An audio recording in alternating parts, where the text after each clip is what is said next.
Court recalls the matter of State of Utah versus Hildebrandt, case 231501763. Counsel are present. Ms. Hildebrandt is present.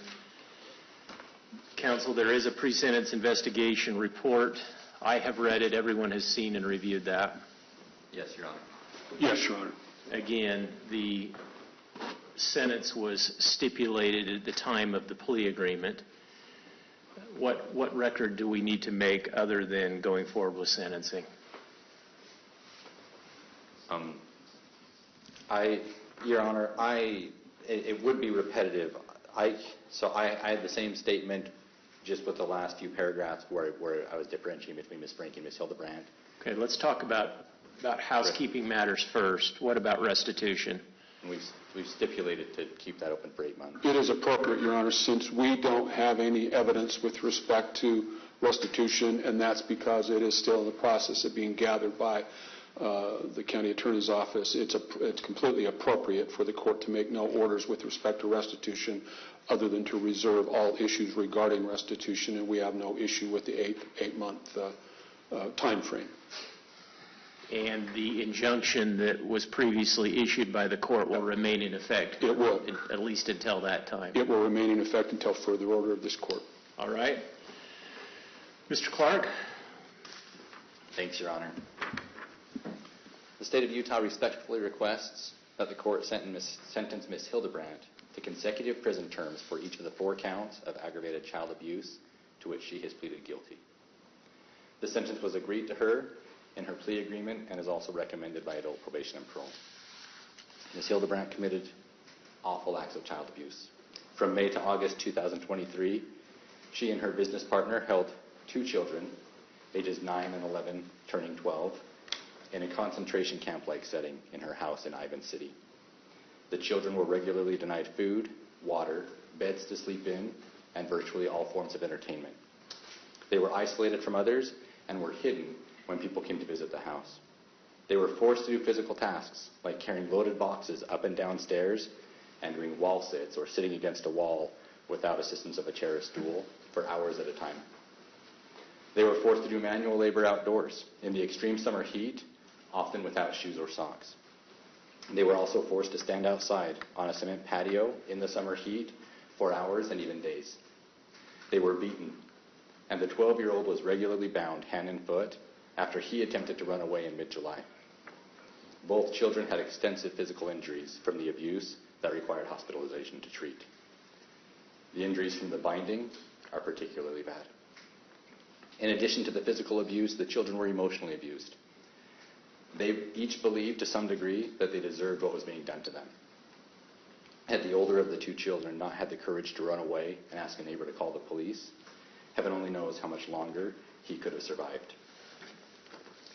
After being caught, Ms. Hildebrandt has shown little to no remorse for her actions. In telephone conversations that will be provided in full to the Board of Pardons and Parole, and which she knew to be recorded, she's repeatedly claimed that she is the victim and the children are the perpetrators. She has gone so far as to say that the things said in this proceeding and covered by the media today will be full of lies. The combination of 3 factors make Ms. Hildebrandt a significant threat to the community. First, the severity of the abuse she caused to be inflicted on young children. Second, her attitude that everything she did was justified and that she is being wrongfully imprisoned. And third, her training as a therapist and aptitude for using online resources to convince others to follow her guidance. Utah Code Section 76-3401 lays out 3 factors the court should consider in determining whether to impose concurrent or consecutive sentences. The first is the gravity and circumstances of the offense. The second is the number of victims. And the third is the history, character, and rehabilitative need of the defendant. As agreed to in the plea agreement and as recommended by adult probation and parole, consecutive sentences are appropriate here. This is due to the severity of the abuse to the 2 victims and the extreme need for Ms. Hildebrandt to be rehabilitated so that she no longer will present a risk to the community. The state respectfully requests that she be sentenced to 4 consecutive terms. Thank you, Mr. Clark. Mr. Terry? Thank you, Your Honor. I will be brief. As is always the case in cases that come before courts, there are 2 sides. to every case, and and even in a case like this, that remains the case. There are many, many allegations regarding these two individuals, Ms. Franke and my client, Ms. Hildebrandt. The only facts in this case that are adjudicated facts are those set forth in the plea agreement that she entered into freely and knowingly and voluntarily. Those facts, those adjudicated facts, are significant. They certainly provide a basis for the pleas and provide a basis for the stipulated sentence in this case. My experience with Ms. Hildebrandt is that she is not the person that she has been portrayed to be. But having said that, she has accepted responsibility in this case. She has entered into this plea agreement with a stipulated sentence of 4 consecutive sentences. She did that at the time she entered into the plea agreement, knowing that that would be the court's order. She is before the court today, knowing that that will be the court's order, and she fully accepts that. She accepts responsibility, and she accepts the consequences for her conduct. And we will submit it to the court on the stipulated agreement. Mr. Terry, you suggested that there are 2 sides to every case. I generally agree with you. Ms. Hildebrandt didn't make a statement to AP&P in the course of the pre-sentence investigation report. Correct. Why did she not make a statement? She wanted to reserve her right to make a statement before the court today, and she has a brief statement that she wants to read, Your Honor. Okay. And all right. Ms. Hildebrandt? Go ahead. I sincerely love these children. I desire for them to heal physically and emotionally. One of the reasons I did not go to trial is that I did not want them to emotionally relive the experience which would have been detrimental to them. My hope and prayer is that they will heal and move forward to have beautiful lives. I am willing to submit to what the state feels would be an appropriate amount of time served to make restitution as an outcome.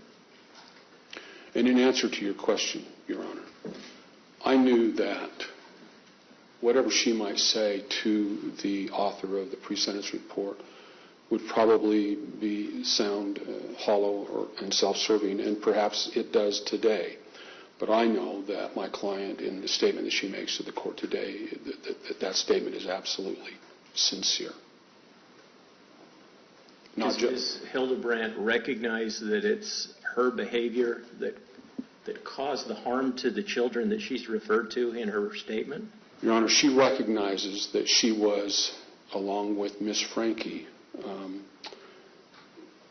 that she made decisions with respect to the discipline of those children that were wrong, that caused harm to those children. She fully recognizes that and accepts responsibility for that. All right. Anything else? No, Your Honor. No, Your Honor. Okay.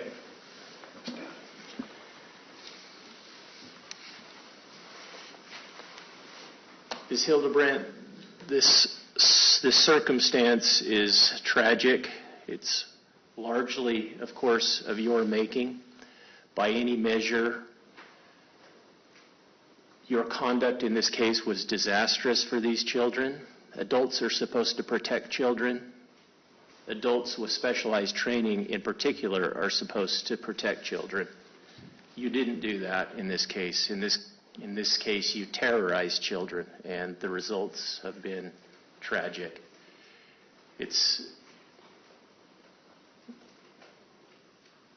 what happened to these children, and your philosophy in dealing with them frankly seems detached from reality or any objective standard of decency, or even common sense. And the court finds that it is appropriate that you serve a prison sentence.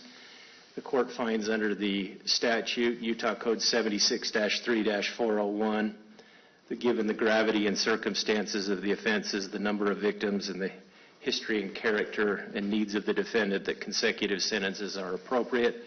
The court imposes 4 1 to 15-year sentences to be, again, served consecutively for each of the 4 counts of aggravated child abuse.